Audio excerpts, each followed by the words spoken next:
ढग पिंपरी है ना, पिंपरीच ना, ढग पिंपरी आणि माणसं सुद्धा आभाळासारखे आहेत, खूप मोठे मनाचे, खूप चांगले. समस्त गावकरी पंच कमिटी ज्यांच्या वतीने मी आले, ज्यांनी मला बोलवलंय, ज्यांना वाटतं की आपल्या ढग पिंपरी गावामध्ये कोमलताई परत एकदा आली पाहिजे, त्यांचं नाव आहे. प्रथमतः मला वाटतं प्रशासनासाठी, पोलीस अधिकाऱ्यांसाठी जोरदार टाळ्या. महिला मंडळ ज्यांनी मला या ठिकाणी बोलवलंय त्यांचं नाव आहे शिवशंभो यात्रा महोत्सव ढगपिंपरी आयोजित बालाजी आबा खर्चे, पैलवान वैजनाथ आबा हिवरे साहेब आणि दत्ताभाऊ माने, समस्त ढग पिंपरी पंच कमिटी, गावकरी, तरुण बांधव सर्वांच्या वतीने. कारण आमच्यासारख्या कलावंताला बोलवण्यासाठी गावातील एखादे दोन तर असतात, सर्व गाव तर काही मिळून फोन नाही करू शकत नाही का. म्हणून ज्यांनी या कार्यक्रमासाठी झटून प्रयत्न केलाय ह्या तिघांच्या वतीने आणि गावाच्या वतीने, महिला मंडळ मी तुमची चरणाची सेवा करण्यासाठी या ठिकाणी आली आहे.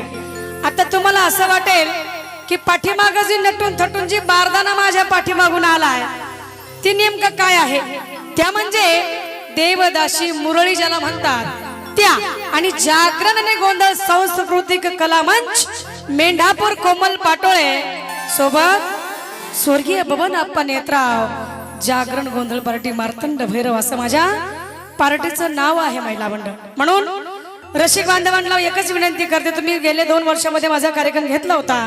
मी हिंदी मराठी लोकगीत लावण्याचा कार्यक्रम करत नाही, मी धार्मिक विषय घेऊन आले आहे. अभंग, गवळणी, भक्तिगीत, देवीचे गाणे, खंडोबाचे गाणे, भावगीत, लेकीचे गाणे, आई बापाचे गाणे, बहीण भावाचे गाणे, असा धार्मिक विषय जो आता हल्ली काळाची गरज आहे तो कार्यक्रम मी घेऊन आले आहे. म्हणून महिला मंडळ जरा आपल्या या गावकऱ्यांसाठी जरा जोरदार कडक टाळ्या होत्या. अजून एकदा मनपूर्वक आभार, धन्यवाद धन्यवाद. या ठिकाणी वाघोबा, वाघोबा किधर गया, वाघोबा बुडी मार के एक दिवस गायब हो के दूसरे दिवस येत आहे. गायब होता नहीं, तुम्हारे साथ है. वाघोबा मला सांगा कार्यक्रम कशा निमित्ताने आहे? महादेवाची यात्रा आहे, श्री शंभू महादेवाची यात्रा आहे. आणि या यात्रा निमित्त तुम्ही गणाला बोलवलेलं आहे.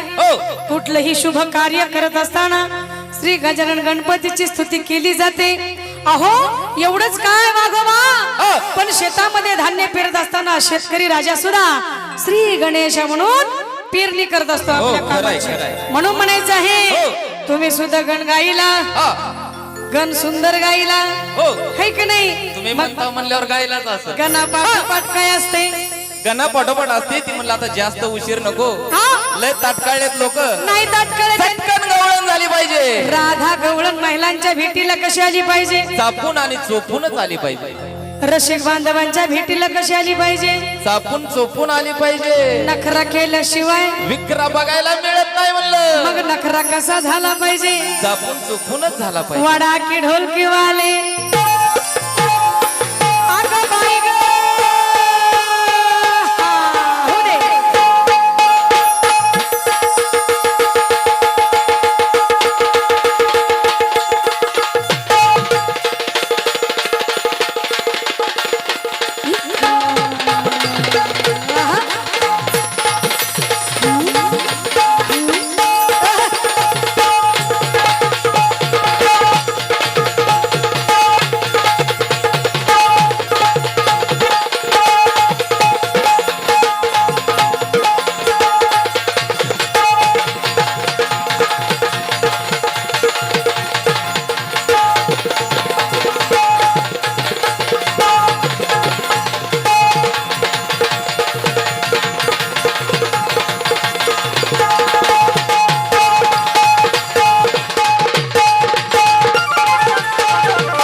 नको कान्हा